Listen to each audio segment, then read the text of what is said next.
السلام عليكم ورحمة الله وبركاته. أهلا وسهلا بكم في حلقة جديدة من ملعب تيتو. قبل ما نتكلم في أي حاجة ولا نبدأ في أي حاجة، انزل اعمل لايك وسبسكرايب للقناة فضلا وليس أمرا لنستمر في يومها قادم إن شاء الله. وصلي على أشرف المرسلين عليه أفضل الصلاة والسلام.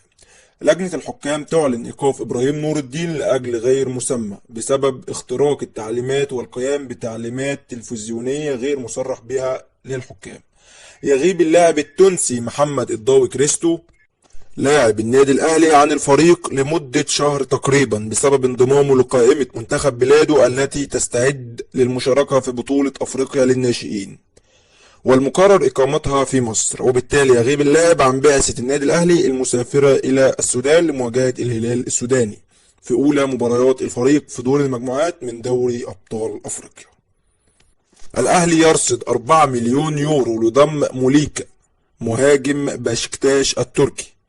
الأهلي يسعى جاهدا للتعاقد مع اللاعب، وخصوصا أن كولر مصمم عليه جدا ويعد الخيار الأول له، ولكن الأهلي يواجه مشكلة كبيرة في السعر مع الفريق التركي، وهي أن الفريق التركي قد طلب 7.5 مليون يورو، وقد طرح بشكتاش الإعارة مقابل 1,400,000 يورو، ولكن المسؤولين داخل النادي الأهلي يرون أن المبلغ كبير جدا ويريدون التعاقد مع اللاعب نهائيا وليس على سبيل الإعارة. وبنسبة كبيرة إن شاء الله هنشوف موليكا لاعب للأهلي في الموسم المقبل، وتذكروا كلامي هذا.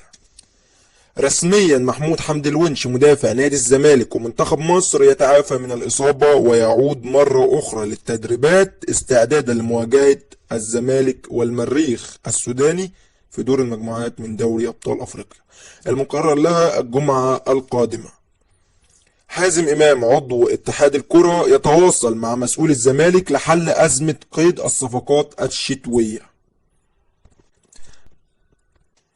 الأهلي سيحصل على 90 مليون جنيه في مارس المقبل بفضل المشاركة في كأس العالم للأندية، وأيضا سيحصل على مكافآت الصعود لدور المجموعات من دوري الأبطال. سيحصل المارد الأحمر على 2 مليون يورو مكافأة للحصول على المركز الرابع في مونديال الأندية، و10 مليون جنيه قيمة الرعاية على قميص الفريق أثناء البطولة، و700,000 دولار للصعود لدور المجموعات من دوري الأبطال. وطبعا يحصل الريال بصفته بطل كأس العالم على 5 مليون دولار، والهلال بصفته وصيف هذه البطولة يحصل على 4 مليون للحصول طبعا على المركز الثاني، وفلامينجو البرازيلي 2 مليون ونص للمركز الثالث اللي هو البرونزية. وطبعا ده الهلال الفلامينجو البرازيلي 2 مليون ونص دولار، والأهلي طبعا 2 مليون فقط عشان المركز الرابع. رسميا الأهلي يشارك في البطولة العربية.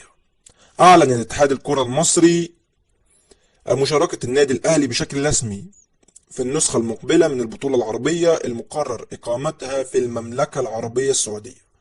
وقد كشف عامر حسين عضو مجلس اتحاد الكرة أن الاتحاد العربي يختار الفرق للبطولة العربية وفقا لبعض المعايير، ولكن هذه المعايير والشروط قد تغيرت من أجل مشاركة الأهلي في البطولة، وهناك بعض الفرق قد طلبت المشاركة في البطولة منها نادي الإسماعيلي. وأضاف عامر حسين: سوف أقوم بمخاطبة نادي طلائع الجيش بشأن المشاركة في البطولة العربية، وأتم الأهلي والزمالك هيشاركوا في البطولة، وفي نادي تالت هيشارك معاهم من الدور الأول.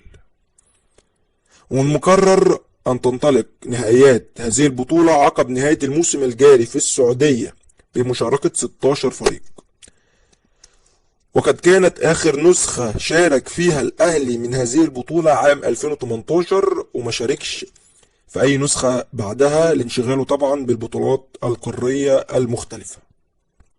طبعا إن شاء الله هيكون في حلقة هنتكلم فيها عن البطولة العربية، وهنحكي يعني هنقول كل حاجة عن البطولة العربية عشان الناس اللي مش فاهمة تفاصيل البطولة تفهمها بإذن الله تعالى.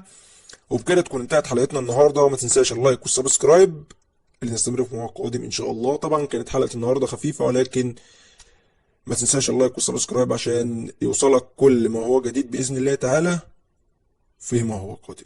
والسلام عليكم ورحمة الله وبركاته.